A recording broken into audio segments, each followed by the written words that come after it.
අපි ලස්සන දත් දෙපලක් තියෙනවා නම් ඒ දත් දෙපලෙන් ඔබට සුන්දර සිනහාවක් තිල්න කරන්න පුළුවන්. හිනාව කියන එකට දත් දෙපල වගේම හදවතින්ම හිනාවෙනවන ඒ හිනාව තවත් සුන්දර වෙනවා. හදවතින්ම හිනාවෙන බැරි ප්‍රශ්න මොකක්ද? අර වගේ ලස්සන දත් දෙපලක් නැති එක. අපි අද සූදානම් සුන්දර දත් දෙපලක් ලබා ගන්න ඔබ මොනවද කරන්න ඕන කියන කාරණා පිළිබඳව දැනුවත් කරන්න.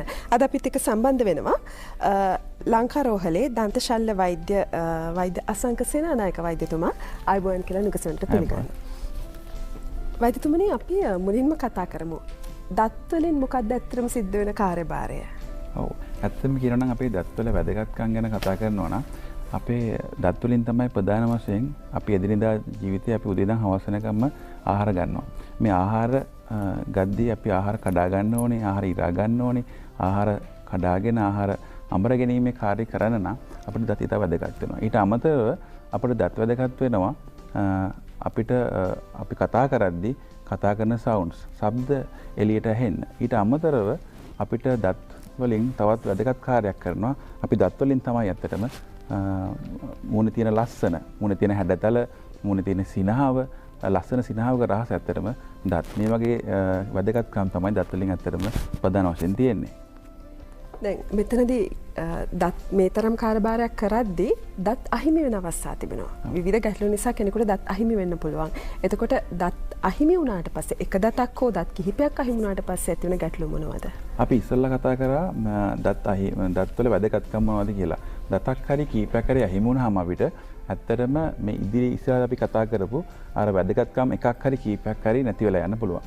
ඉතින් අපි ඉස්සරවම බලමු පිටිපස්සෙ දතක් අපේ අහිමි වෙනවයි කියලා. ඉතින් අහිමි වුණොත් අපි හපලා කන එක හරියට සිදු වෙන්නේ නැහැ. එහෙම වුණොත් අපේ ජීර්ණපදයට යොමු කරන ආහාර ලොකු කැබලි වශයෙන් තමයි යොමු කරන්නේ. ඉතින් අපේ එන්සයිම්ස් වැඩ කරන්නේ නැති වෙලා ඊට පස්සේ එන්සයිම්ස් වැඩ කරන්නේ නැත්නම් අපේ අවශෝෂණය අඩු වෙලා අවශෝෂණය අඩු වුණොත් අපේ ඇඟේ තියෙන සංචිත ආහාර අඩු වෙලා අපේ ජීව කාලය උඩක් අඩු වෙන්න පුළුවන්. ඉතින් ඊට අමතරව අපි හරියට කතා කරන එක උච්චාරණය වෙන්නේ නැහැ දත් නැත්තම්. ඊට අමතරව අපේ දැන් අපි ඉස්සලා කතා කරා ලස්සන නැති වෙලා යනවා කියලා. ඉතින් මොකද අපි ඉස්සර දතක් නැති වුණොත් අපිට සමාජයට මුණ දෙන්න බෑ, කතා කරන්න බෑ ගිහිල්ලා. ඉතින් මිනිස්සුන්ට වෙනවා අපි ලැජ්ජාවෙන් සමහරවිට අතින් වහගෙන තමයි කතා කරන්නේ. ඉතින් මේ වගේ ප්‍රශ්න ගැටලු ඇති වෙන්න පුළුවන් දත් නැති වුණොත්. ඊට අමතරව තියෙන දත් වලට එන ලෝඩ් එක වැඩි වෙනවා. ඉතින් ලෝඩ් එක වැඩි වුණොත් ළඟත් දත් ටික නැමෙන්න බලනවා, දත් කැඩිලා යන්න බලනවා. මොකද අපි ලොකු ෆෝස් වලින් හපන්නේ. ඉතින් ඒක නිසා. ඊට අමතරව අපිට දත් අතර කැමරා ඇඳලා ළඟ දත් දිරන්න පුළුවන්. උඩ දත් පහළට ඇදෙන්න පුළුවන්. පහළට ඇදුන දත් අතර කැමරා ඇඳලා ඉවරලා ඇත්තෙම දතක් ගැලෙවම දත් පහක් විතර ප්‍රශ්න ඇති වෙන්න පුළුවන්. ඉතින් නොගලවා ඉන්න එක තමයි බොහොම වැදගත් දේ. දැන් නවීන වෛද්‍ය විද්‍යාව අනුව නම් මේ දත්වල තියෙන ප්‍රශ්නවලට හොඳ පිළියම් විසඳුම් තියෙනවා කියලා අපි අහලා තියෙනවා. අපි කතා කරොත් ඒ විසඳුම් පිළියම් මොන වගේද මේ නවීන වෛද්‍ය විද්‍යාව අනුව භාවිතා වෙන? ඇත්තටම දතක් ඉවත් කරපුවාම පිළියම් වර්ග කීපයක් තියෙනවා. එකක් තමයි తాවකාලික පිළියම්, අනික තමයි ස්ථීර පිළියම්. ඉතින් අපි මේක ගොඩක් ලේසි බලන්න අපි වීඩියෝ එකක් මාර්ගයෙන් පැහැදිලි කරමු. මේකේදී අපිට පෙන්වනවා දතක් ඉවත් වෙනවා. ඉවත් වෙන දත වෙනකොට අපිට තල්ලක් සහිතව දතක් සවි කරන්න පුළුවන්. මේ වගේ දෙයක් අපි සවි කරොත් ඉතින් ඇත්තටම තල්ලක් සවි කිරීම ඇත්තටම ගැටලුවක්. මොකද හේතුව තල්ලක් සවි කරලා ගලවන එක මානසිකව ගැටලුවක් ඒක. ඊට අමතරව බොහොම බයෙන් තමයි මෙහෙම කෙනෙක් ජීවත් වෙන්න වෙන්නේ. මොකද හේතුව කොයි වෙලේ මේක ගලලා වැටෙයිද, කතා කරද්දි මේක ගැලවෙයිද, හපද්දි ගැලවෙයිද. ඒ වගේ ගොඩක් බයෙන් ජීවත් වෙන්න වෙන්නේ. ඒක නිසා මේ වගේ දත්තන්ඩක් සවි කරපුවම ඊට අමතරව අපිට තල්ල සම්පූර්ණයෙන් වැහිලා ගියාම තල්ල සම්පූර්ණයෙන් වැහුනම කන කෑමවල සීතල උෂ්ණත්වය රහ කිසිම දෙයක් දැනෙන්නේ නැති වෙලා යනවා. ඉතින් ඊට අමතරව අපිට පුළුවන් මේ දත සම්පූර්ණයෙන්ම අපි පර්මනන්ට්ලි ස්ථිර වශයෙන්ම සවි කරගන්න. දැන් මේ ඡායාරූපයෙන් පෙන්වන්නේ, වීඩියෝ එකෙන් පෙන්වන්නේ කොහොමද මේ දතක් ස්ථිරවම අපි සවි කරගන්නේ කියලා. අපිට පුළුවන් දෙපස දත් දෙක මේ ආකාරයෙන් සකසගෙන ඒකට පර්මනන්ට්ලි දන්ත පාලමක් මාර්ගයෙන් දත සම්පූර්ණයෙන්ම ස්ථාපිත කරන්න ඉදිරිපස දත. ඉතින් දැන් පේනවා ඇති කොච්චර ලස්සනද කියලා. එහෙම සවි කරාට පස්සේ ඉතින් බයක් වෙන්න දෙයක් නැහැ. මේ සවි කරන්නේ කෘත්‍රිම දත් පෙලක්. කෘත්‍රිම දත් පෙලක්. එතකොට මේක මීට අමතරව අපිට සදාකාලික ප්‍රතිකාරයක්ද? ඔව් මේක ඇත්තටම ගොඩක් කල් පවතින ස්ථිරසාර විසඳුමක්. ඉතින් අපිට පුළුවන් බය නැතුව මේ වගේ බ්‍රිජ් එකක් මාර්ගයෙන් දන්ත පාලම මාර්ගයෙන් මේ වගේ දත්තක් සම්පූර්ණයෙන්ම ආය නරක තත්ත්වයටපත් කරගන්න. ඉතින් මේ පෙන්වන්නේ කොහොමද දතක් හිටවන්නේ කියලා. ඉතින් ඒ දත අපි හනුවට ඇතුළට ස්ක්‍රූ එකක් මාර්ගයෙන් හිටවලා ඔය පෙන්වන එබඩ්මන්ට් එක, මේ එබඩ්මන්ට් එකට උඩින් දතක් පර්මනන්ට්ලි අපිට සවි කරන්න පුළුවන් මේ වගේ. ඉතින් මේ වගේ ප්‍රතිකාර ක්‍රම කීපයක් ස්ථීර සහ අර මම පින්න වගේ ඩෙන්ච් එකක් වගේ තාවකාලික පිසුදුම් ක්‍රම තියෙනවා. අපි ඇත්තටම අද කතා කරන්න බලත් වෙනවා. මොකද මේ crown and bridge කියන්නේ කියන එක පිළිබඳව. අන්න එතනට තමයි අපි එන්න ඕනේ. කියන්නේ මේ crown කියලා කියන්නේ මොකක්ද? එහෙම නැත්නම් bridge කියලා කියන්නේ මොකක්ද? කොහොමද දන්ත වෛද්‍ය විද්‍යාවත් එක්ක මේ දෙක සම්බන්ධ වෙන්නේ? මොන වගේ අවස්ථාවලදීද මේක අපිට ප්‍රයෝජනවත් වෙන්නේ? crown එකක් කියන එකෙන්ම තේරෙනවා අපිට crown එක කියලා කියන්නේ ඔළුවට දාන ඔටුන්නක් වගේ කියලා. එහෙම නැත්නම් කිරීට එකක්. එහෙම නැත්නම් අපිට කියමු අපි හිතමු අපි බයිසෙල් පදිද්දී අපි තොප්පියක් දාගන්නවා. ඔළුවට හෙල්මට් එකක් දානවා. මේ ආරක්ෂාවට තමයි දාන්නේ. එහෙම නැති වුණොත් අපි ඔළුව බෙදලා කොහේ හරි මොන හරි ප්‍රශ්න ඇති වෙන්න පුළුවන්. ඉතින් දතකට crown එකක් දාන්නෙත් මේ අරමුණෙන්ම තමයි. දතකට crown එකක් දාන එකේ ප්‍රධාන අරමුණ තමයි අපේ දතකට crown එකක් දැම්මහම ඒ crown එක මගින් අපේ දත සම්පූර්ණයෙන්ම ආරක්ෂා වෙනවා. ඊට අමතරව දතේ හයියම දෙනම් හයිය වැඩි වෙනවා. ඊට අමතරව දතේ අවපාට තියෙනවා නම් අවපාට අඩු වෙනවා. අපි රූපරාම මගින් බලමු මේ වගේ crown පළවෙනි රූපරාම අපිට දෙන්න පුළුවන් නම් පළවෙනි රූපරාමයෙන් පෙන්නනවා. මේ පෙන්නන්නේ අතරම crown එකක් පළවෙනි රූපරාමයෙන් පෙන්වන්නේ මේ ජැකට් ක්‍රවුන් කියන එක. මේ ජැකට් ක්‍රවුන් එකේදී අපි ඉස්සරම මේකේ ක්‍රම තුනකට මේක සකසලා තියෙනවා. එකක් තමයි මෙයාගේ දත් අතර හිඩැසක් තියෙනවා. මේකට කියනවා සෙන්ට්‍රල් ඩයස්ටිග්මා කියලා. ඉතින් මේ හිඩැස වහලා තියෙනවා. ඊට අමතරව මෙයාගේ දත් අවපාට වෙලා තිබ්බා. දත් හැප්පිලා එයාගේ දත් අවපාට වෙලා තිබ්බා.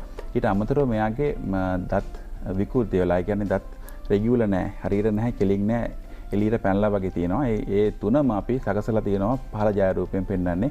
සැකසුවාට පස්සේ මේක විශේෂිත සර්කෝනියා කියන ප්‍රතිකාරය මගින් තමයි සර්කෝනියා ක්‍රවුන් එකකින් තමයි මේ ක්‍රවුන් දෙකකින් තමයි මේ දත් දෙක අතර හිඩැස සහාර විකෘති ගතිය සියරම නැති කරලා බොහොම ලස්සන දත් පෙළක් ලබා දීලා තියෙනවා. අපි දැන් මේ අනෙක් ප්‍රතිකාර ක්‍රම ගැනත් කතා කරමු. ක්‍රවුන් සහ බ්‍රිජ් සම්බන්ධයෙන් අපිට තවත් රූපරාමු තියෙන රූපරාමුත් එක්ක අපි සාකච්ඡා කරන්න සූදානම්. ඊට කලින් කෙටි විරාමයක් ලබා ගන්නවා.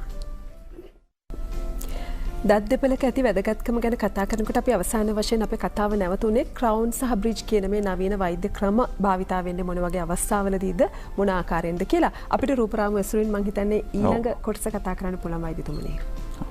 අපි දෙවෙනි රූපරාමුවට ගියොත් මේ දෙවෙනි රූපරාමයෙන් පෙන්වන්නේ ඇත්තට මේ මොකද්ද මේ පෝස්ට් ක්‍රවුන් කියන්නේ කියන එක. පෝස්ට් ක්‍රවුන් එක කියලා කියන්නේ ඇත්තටම අපි හිතමු සම්පූර්ණයෙන්ම ආට පේනවාද වම් පැත්ත දත සම්පූර්ණයෙන්ම කැඩලා ගිහිල්ලා තියෙනවා. ඒ කැඩිච්ච දත කූරක් මාර්ගයේ නැවත සකසගෙන ඒක සම්පූර්ණයෙන්ම අර අපි ඉස්සෙල්ලා කිව්ව ක්‍රවුන් තුනක් මාර්ගයෙන් සකසලා තියෙනවා. බොහොම ලස්සන දත් දෙපළක් ලබාගෙන තියෙනවා මේ අර පළවෙනි ඡායාරූපයට සාපේක්ෂව. ඉතින් ඒක තමයි අපි පෝස්ට් ක්‍රවුන් කියලා කියන්නේ. ඊළඟ ඡායාරූපයට ගියොත් අපි තුන්වෙනි එකට තුන්වෙනි එකේදී අපි පෙන්නනවා මේ අපේ දුර්වර්ණ වෙච්ච දත් සහ දත් අතර හිඩැස් තියෙන ඒ වගේම දත් කොට ෂෝට් දත් තියෙන කෙනෙක්ගේ කොහොමද දත් නැවත සකසගන්නේ කියලා.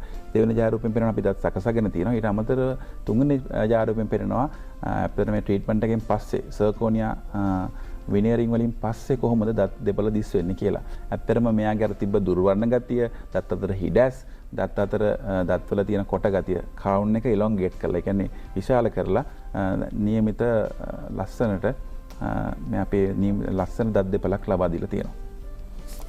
මේ ආකාරයෙන් තමයි ක්‍රවුන් සහ බ්‍රිජ් පාවිච්චි වෙන්නේ. මම හිතන්නේ තවත් ක්‍රම තිබෙනවා නේද මේ හා සම්බන්ධයෙන්? අපි ඊළඟට කතා කරමු මොකද්ද මේ බ්‍රිජ් එකක් කියන්නේ කියලා. බ්‍රිජ් එකක් කියලා කියන්නේ ඇත්තටම ක්‍රවුන් කීපයක එකතුවක්. අපි හිතමු ඒ දණ්ඩක් කියලා. අපි ඒ දණ්ඩක් සවි කරලා තියෙන්නේ කණු දෙකක් උඩ. ඉතින් එළදෙනු අපිට ඇවිදගෙන යන්න පුළුවන්. ඒ වගේම තමයි බ්‍රිජ් එකක් කියලා කියන්නේ. දත් දෙකක ආධාරයෙන් සවි කරගත්ත දන්ත පාලමක් තමයි මේ බ්‍රිජ් එකක් කියලා කියන්නේ. එතකොට මේ බ්‍රිජ් එකක උඩ අපිට සාමාන්‍ය විදිහට කෑම හපලා අමරලා කන්න පුළුවන්. ඉතින් එතකොට ඒ වගේ බ්‍රිජ් එකක් තමයි මේ පෙන්වන්නේ. මේ පළවෙනි මේ හතරවෙනි රූපරාමයෙන් පෙන්වන්නේ කොහොමද මේ පිටිපස්සේ දත් ටිකක් නැති කෙනෙක්ට නැවත දත් ටිකක් ලබා දෙන්නේ කියලා. ඇත්තටම මේක සර්කෝනියා කියන විශේෂිත ප්‍රතිකාර ක්‍රමයකින් කරලා තියෙන සර්කෝනියා බ්‍රිජ් එකක්. ඊළඟ රූපරාමයට ගියොත් අපිට පෙන්නලා තිනවා යටහනුවේ දත් ටිකක් කොහොමද පෝසිලෙන් දත් වලින් කොහොමද සකසගන්නේ කියලා. යටහනුවේ පිටිපසු දත් නැති කෙනෙක්ට පෝසිලෙන් දත් වලින් නැවත යටහනුව ස්ථාපිත කරලා දීලා තියෙනවා අපි. ඊළඟ ඡායාරූපයට ගියොත් අපි මේ ඡායාරූපෙ පෙන්නන්නේ ඉදිරිපස දත් කිහිපයක් නැති කෙනෙක්ට කොහොමද මේ පෝසිලෙන් බ්‍රිජ් එකක් පෝසිලෙන් දන්ත පාලමක් ආධාරයෙන් ඉදිරිපස දත් ටික කොහොමද නැවත යථා තත්ත්වයට පත් කරලා දෙන්නේ කියන එක. මේ අපි පෙන්නලා තියෙන්නේ අවසාන ඡායාරූපයෙන් පෝසිලෙන් බ්‍රිජ් එක දැම්මට පස්සේ කොහොමද මෙයාගේ මුණ දිස් වෙන්නේ කියලා. මේ තමයි බ්‍රිජ් එකක් කියන එක පිළිබඳව අපිට ඔබ වෙතට ගෙනෙන්න පුළුවන් දල හැඳින්වීම. දැන් කොහොම නමුත් මේ දන්ත සෞඛ්‍ය සම්බන්ධයෙන් මේ පෙන්නපු රූපරාමුත් එක්ක ගොඩක් බොහෝ දෙනෙකුට මේ වගේ ගැටලු තියෙන්න පුළුවන්. ලංකා හොස්පිටල් හිදී මේ සඳහා කොහොමද ප්‍රතිකාර ක්‍රම සිද්ධ වෙන්නේ කෙනෙකුට කොහොමද යොමු වෙන්න පුළුවන් වෙන්නේ? ඔව් ඇත්තටම ලංකා හොස්පිටල් ආයතනයේ අපේ ආයතනයේ අති නවීන ප්‍රතිකාර ක්‍රම කිහිපයක් හඳුන්වලා දීලා තියෙනවා මේ ක්‍රවුන් ඇන්ඩ් බ්‍රිජ් පිළිබඳව. ඊට අමතරව අපේ විශේෂිත එක්ස්රේ ක්‍රම තියෙනවා. අපි විශේෂිත මේ රසායනගාර ක්‍රම පාවිච්චි කරනවා. ඉතින් අපි ලංකා හොස්පිටල් ආයතනයට පැමිණෙතින් ඔයගලට අපගේ ආයතනයේ ප්‍රතිකාර ගැන වෛද්‍යවරුන් වෙන අපෙන් හෝ එහෙම නැත්නම් අපේ කාර්ය මණ්ඩලයෙන් සුදුසුලී දැනුවත් වීමක් ලබා ගන්න පුළුවන්.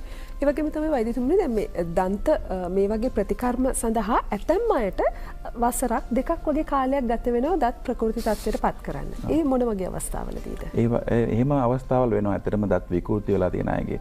එහෙම විකලාංග ප්‍රතිකාරමකින් තමයි අපි දත් නැවත සකසා ගන්න වෙන්නේ. ඉතින් ඒව කියලා කියන්නේ ටිකක් කාලයක් යන ගත වෙන ප්‍රතිකාර ක්‍රම. ඊට වඩා ලේසියෙන් අපිට ඉස්සරහ දත් කීපයක් වගේ විකෘති වෙලා තියෙනවා නම් මේ ක්‍රවුන් ඇන්ඩ් බ්‍රිජ් කියන ප්‍රතිකාරයෙන් මගින් ඉතාමත් හොඳ වෙනුමක් නැවත ලබා ගන්න පුළුවන්. තවත් ප්‍රශ්නයක් තමයි ක්‍රවුන් ඇන්ඩ් බ්‍රිජ් ප්‍රතිකාර මොන වගේ කෙනෙකුටද පාවිච්චි කරන්න පුළුවන් වෙන්නේ? වයස් සීමාවක් තියෙනවද? ඇත්තටම සාමාන්‍ය වැඩිහිටි කෙනෙක්ට ඕනම වයසක් වෙනකල් පාවිච්චි කරන්න පුළුවන් අපිට. මේ ප්‍රතිකාර ක්‍රමය අපිට සාමාන්‍ය මැද වේදමකින් කරගන්න පුළුවන්. ඒ කියන්නේ ලොකු වේදමක් කියන්නේ නැහැ. සාමාන්‍ය වේදමුත් අතරතුර වේදමකින් අපිට මේක කරගන්න පුළුවන්. එතකොට අපිට මේකෙන් ස්ථිර දත් දෙපළක් ලබාගෙන අපිට බොහොම පහසුවෙන් අපේ අර ඉස්සලා අපි සඳහන් කරපු දත්වල වැදගත්කම් ටික නැවත ප්‍රතිස්ථාපනය කරගන්න පුළුවන් වෙනවා. එතකොට දැන් ඉස්සර කාලේ අපේ වැඩිහිටියෝ පාවිච්චි කරපු විදිහට දත් ටික රැයට ගලවලා තියනවා උදේට දාගන්න. මේ ක්‍රම එතකොට අද භාවිතා වෙන්නේම නැද්ද? ඒක බොහොම පරණ ට්‍රීට්මන්ට් ක්‍රමයක්. අපි මුලින් පෙන්වන දත් ඇන්දක් අර සවිකරන ක්‍රමයක්. ඒ දත් ඇන්දක් දාපුවාම තියෙන ප්‍රශ්න තමයි මම ඉස්සෙල්ලා සඳහන් කරේ. මේක ඇත්තටම දාපුවාම කෑම වල තියෙන රහ සීතල උෂ්ණත්වය කිසි දෙයක් අපිට දැනෙන්නේ නැහැ. බොහොම එතකොට අනික මේක හරියම බයෙන් පාවිච්චි කරන්න ඕනේ. කොයි වෙලේ ගැලවෙයිද දන්නේ නැහැ. කොයි වෙලේ වැටෙයිද දන්නේ නැහැ. ඉතින් මේක කැඩෙයිද දන්නේ නැහැ. ඉතින් බොහොම පරිස්සමෙන් මේක පාවිච්චි කරන්න. අර වගේ ස්ථිර ප්‍රතිකාර ක්‍රමයකට ගියාම අපිට පුළුවන් කිසිම බයක් සැකක් නැතුව සාමාන්‍ය විදිහට අපේ එදිනදා ජීවිතයේදී අපල කන විදිහට කන්න, hina වෙන්න කිසිම බයක් වෙන්න දෙයක් නැහැ.